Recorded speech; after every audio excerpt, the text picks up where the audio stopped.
Hello दोस्तों, स्वागत है हमारे संगीत फील्ड 2 चैनल में। तो आइए, मैं राइटर अमीर बेदर्दी फिर से एक बार लेकर आया हूँ एक बहुत ही शानदार साइड सॉन्ग जो आप लोगों को काफ़ी पसंद आने वाला है।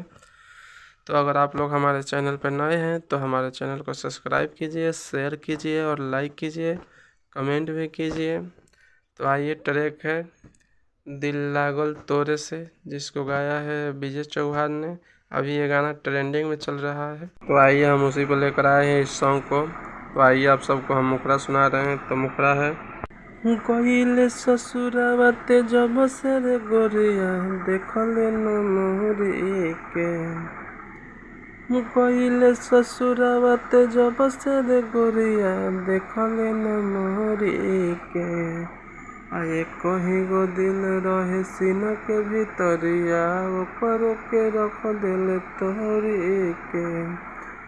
आए कहीं गो दिल रहे सीना के भीतरिया रख दिल ओकर के तोरी के।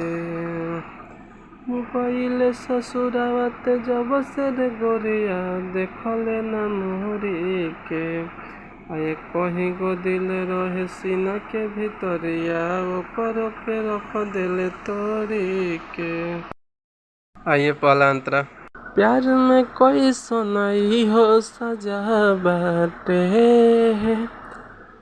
तोरा के तो बहुते मजा बाटे। सुना सुना लागता डगरिया छोड़ गइले जब से नगरिया। नेहिया के गगरी में गम के ते पनिया भर देले परी के। ये कहीं गो दिल रहे सीना के भीतरिया वो दिल रख दिल तोरी के। आइए दूसरा अंतरा। अमीर बेदर्दी दर्द सहत बाटे, तोहरा बिना कैसे रहत बाटे। अपने में ते बारे लागल रे, हमके बना दिहले पागल रे। तोर के सनिहियत हमरा से गइले दूसरा से जोड़ी के।